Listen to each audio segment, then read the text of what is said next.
Okay. Hello, it's Larry Clark with another episode of Meet the Composer Live. And today we have Sean OLoughlin and Andrew Conklin. Andrew, did I say that right? Conklin. Conklin. There we go. Andrew is a professor of composition theory and a lot of other things, I'm sure, at University of the Pacific out in California.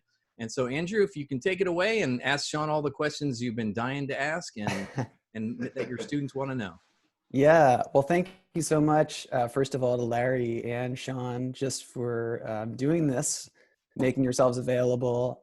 It really means a lot to us, and so we appreciate it a lot. And yeah, Sean, I mean, I'm just going to start by asking you to say a little bit about your background. How did you get into music? Where are you from? Set the stage for us a little bit.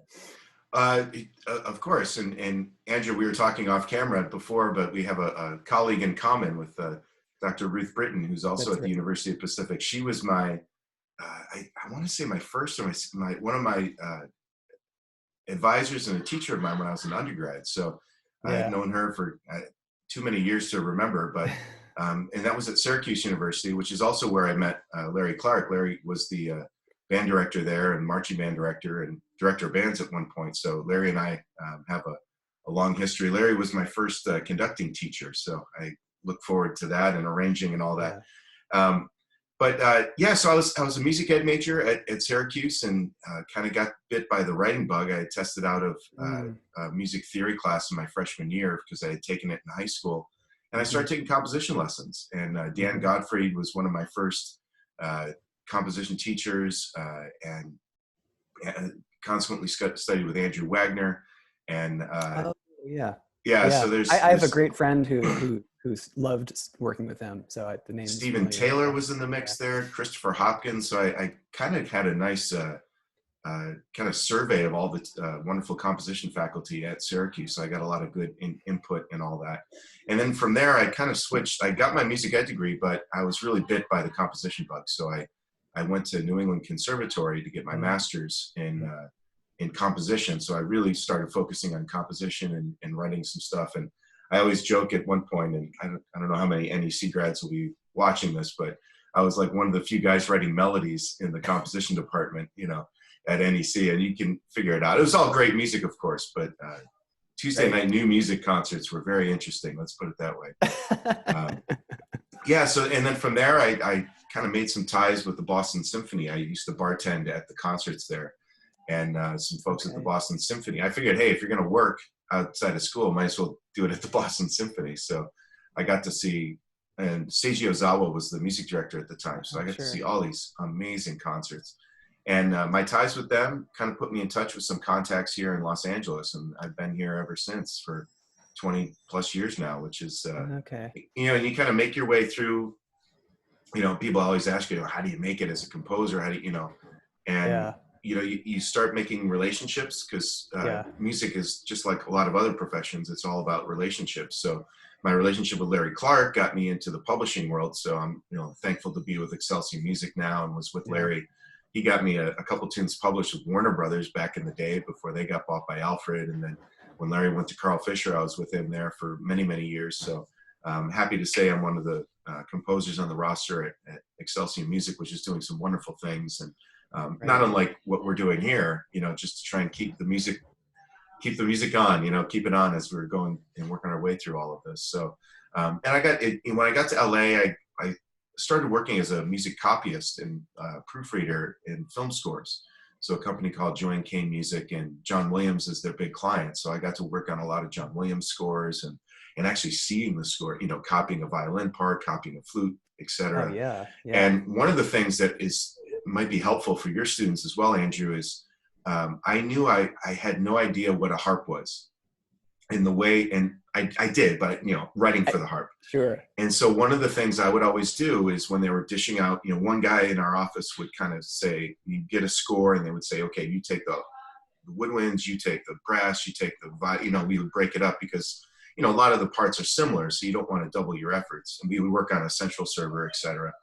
And I would always say, I want to do the harp because I didn't know how to write for it.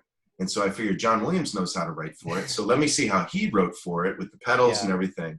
And so this mystery became all of a sudden, the veil was lifted, and then I said, oh, it's not as complicated as one might think. You just have to plan out a little bit. So consequently, when I write arrangements for orchestras now, and I actually look forward to the harp. It's like it's like this onion of a challenge. You peel back the layers, and there's so many things that come to life in a harp part. So I really do that. So, and I also volunteered for the viola part because I wanted to get better at reading alto clef. Yep. Or as a trumpet player, I'm so used to seeing treble clef. So I wanted to get that fluidity between clefs. And when you look at a score, bam, it's one language instead of, oh, this goes up a step and then down around, So it's just getting that familiarity with it.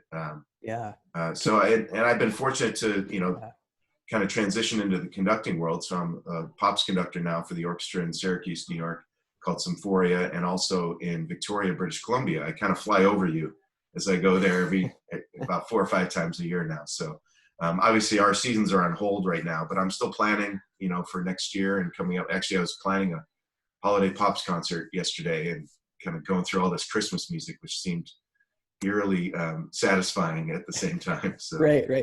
So. I'm wondering if we can circle back. I mean, you've said so much interesting and useful stuff just there. And can you circle back a second to the copying company that you landed with in LA? I think, a lot of my students would sort of land on that and be curious about how that gig happened for you, just that world in general.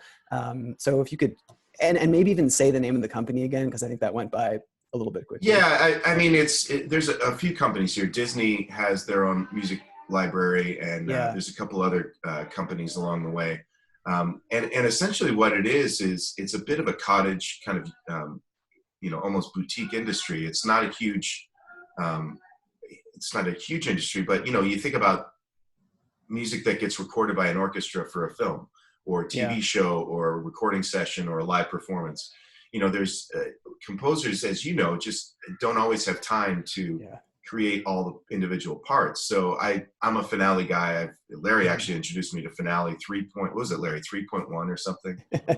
Don't date yourself too much. Yeah, exactly. It was on a floppy drive. It was probably older than that. It was on the small little Mac like that. Yeah, exactly. Yeah. And you're like, I got this 70 megahertz machine. It's like instantaneous. It was so bad we would put the notes in and then print it out and mark everything else. Right. Yeah, because we couldn't figure out what to do the dynamics and all that. And then it would take like 4 hours to print. Yeah. Dot matrix. Yep. Yeah. At any rate, so essentially, when I started in the industry, it was like 97, 98. There was still a lot of people that were doing hand copying, so engraving and all that kind of procedure. So I was learning from them, kind of on the job training, and I got connected with them through my ties with the Boston Symphony because they used Joanne Kane's office for a lot of their live performance, etc. So one thing that composers can do, and there's guys there and ladies there that were composers, weren't composers, but they all knew the technology, right? They were good you have to be a good musician, just study and be a good musician. That's your baseline.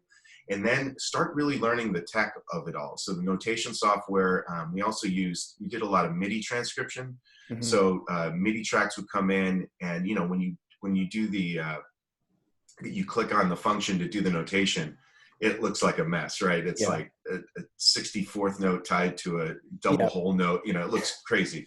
So one of the things that we would do would be like MIDI transcription. So we would take that and kind of listen and basically clean it up to make it look like real music. And then those kind of sketches would then go to the orchestrator, who would write it out properly to make it work for the orchestra. And then it would come back to us, and then we would copy out all the parts. So one of the, I felt like it was my third education or my third degree, because here I came out of, graduate school with a master's degree in composition. Mm-hmm. And then I was watching all of these modern masters work essentially through their writing and through their scores. So, you think about it, a film score will have maybe an hour and a half worth of music. And the average piece that we write is 3, 4, 5 minutes. And that's maybe 2-3 pages of a part or 4 pages of a part. Think about an hour and a half of music. It's a lot of physical paper, production and printing to get happening. So, and the added factor to that was, we need it tomorrow. because it's scoring sessions, right? So they're ongoing through the process. So most films are recorded. Film scores are recorded in about a 1 to 2 week period, which means that the composer's working probably 2, 3, 4 weeks out to get to that point, and then sometimes working as the sessions are going, because not all composers conduct their scores. There's a kind of society, kind of a little almost like a guild, unofficial guild in the LA area. And I'll be honest, it's a tough world to crack. I got recommended into it, but again, if you're a good musician and you know the technology and you kind of study what a part looks like, because there's a certain technique involved, because it's all sight reading, right? All of these movie scores, they don't have the luxury of like a college setting or a school setting where you have months of or weeks of rehearsal and then you have a performance. They literally have the music dropped on their stand. They may run it through once or twice, and then the red light goes on and they're recording. So it's a very, and that's why these players are so good, is because they have that discipline of like, what you see, you play right the first time. You don't wait to kind of work out the noodles and all that. And, film music is not exactly the easiest of things. It's not always whole notes. It can be, especially these action sequences that John Williams writes are just, incredible. So for me, from that standpoint, it was awesome because I got to learn all this stuff and emulate that and incorporate it into my writing, which, I get accused of, like every other band writer, of sounding like John Williams. But, it's hard not to sound like the heroes, right, that you listen to. John's alive with us, but even, the ones that are not with us anymore, like Stravinsky and Bernstein, and Bartok, and all those great, Tchaikovsky. Those are my Mount Rushmore right in that world. So I hope that helps. But it's important for your students to know that, learning and being as fluid in that technology, whether it be Sibelius, Finale, or anything, can really make you marketable as a professional once you get out into the professional world. Because trust me, we'd all like to sit, and we're all doing it now in our rooms writing, but it's important to be able to have skills that can get you over that hump and to be a professional and not just a music enthusiast. Does that make sense? So it does, yeah. And I mean, it sounds also like the interpersonal skills, that element of it is extremely important too. Just the being able to make connections, being able to meet people, putting yourself in as many positions as possible for something like this to happen.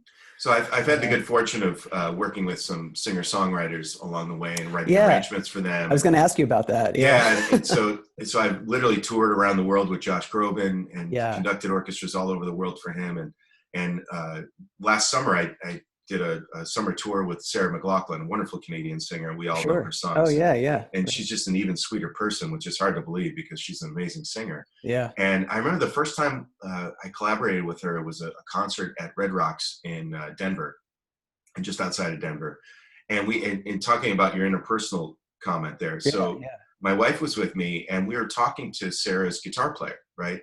And so my wife says, "Hey, so how do you become Sarah McLaughlin's guitar player?" Yeah, right? sure. And he goes, "Well, it's about relationships." He goes, I was playing with Sheryl Crow, and Sheryl Crow got sick, and so I was looking for, and Sheryl was friends with Sarah, and Sarah's like, "Hey, I need a guitar player for this tour." And he said a really cool quote. He said, "They all assume you can play. Like if you're at that level, they all assume you can play.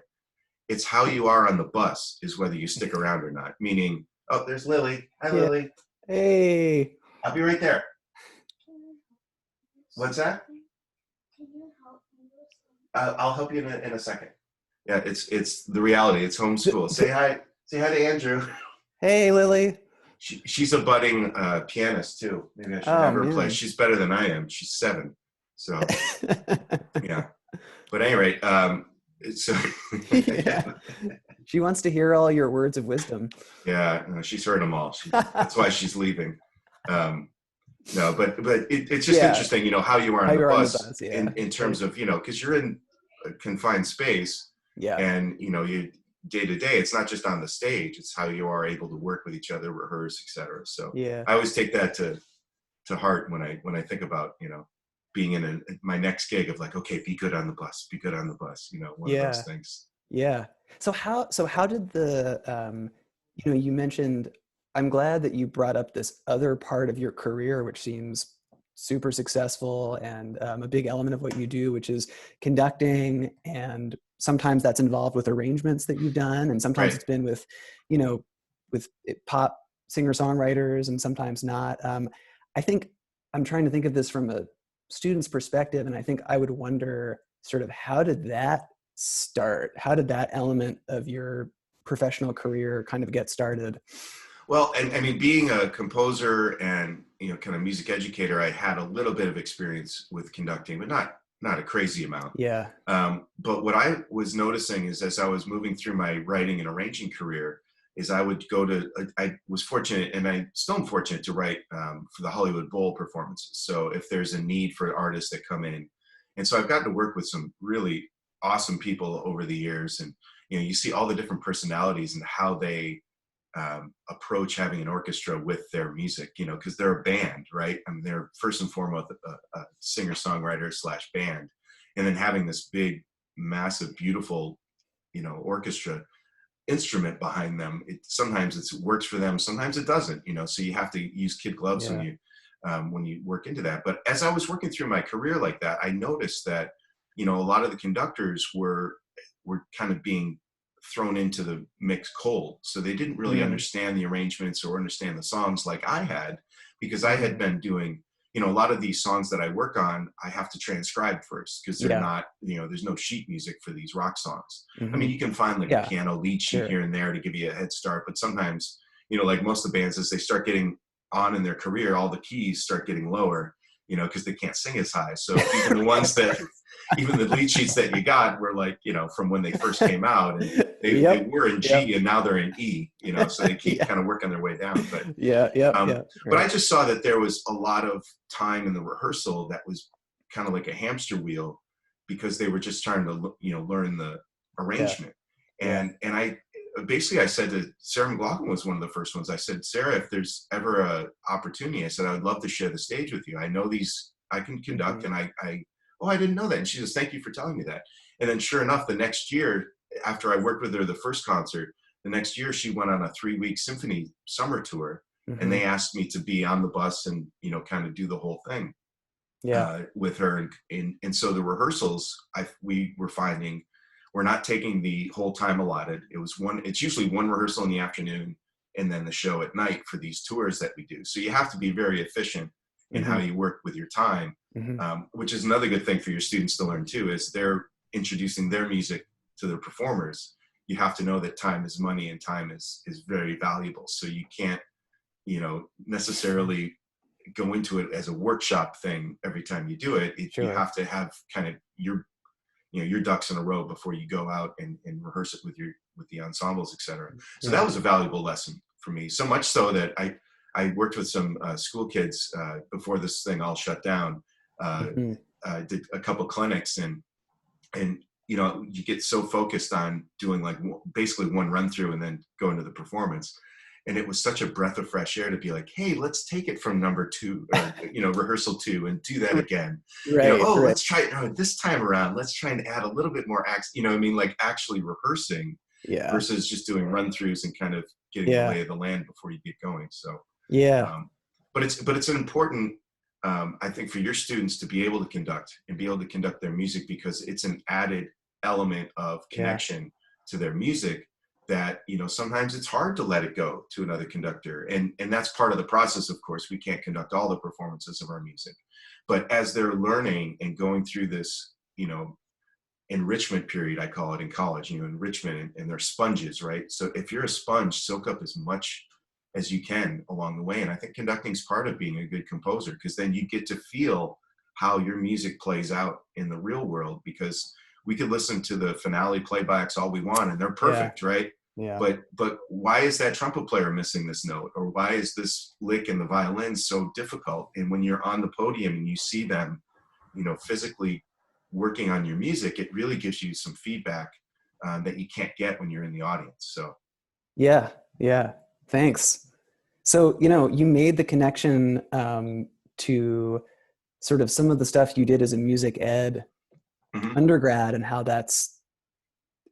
was kind of a foundation for what you continue to do. Although it sounds like you do still have a foot in the music ed world.